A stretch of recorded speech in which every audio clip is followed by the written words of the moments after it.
हाँ जी, ये जो काफ है, ये जो टेढ़ा सा सिरा जा रहा है, इसका नाम है काफ। आगे ये फा है, इसके ऊपर भी जबर है, काफ के ऊपर भी जबर है।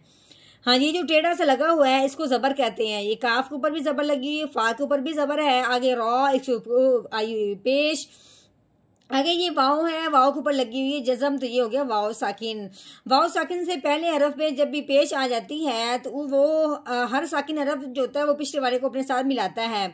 हाँ जी, अब वाव साकिन है, ये भी रॉ को अपने साथ मिलाएगा, लेकिन वाव साकिन और उससे पहले हरफ पे पेश आ जाए तो वो पिछला वाला हरफ जो होता है उसके साथ मिलते हुए एक अलिफ के बराबर लंबा होता है। अब अपने इस हरफ को, लफ्ज को पढ़ना है तो देखते हैं कैसा पढ़ा जाता है। काफ जबर का, फा जबर फा, काफा, रो वाओ पेश रू, काफारू।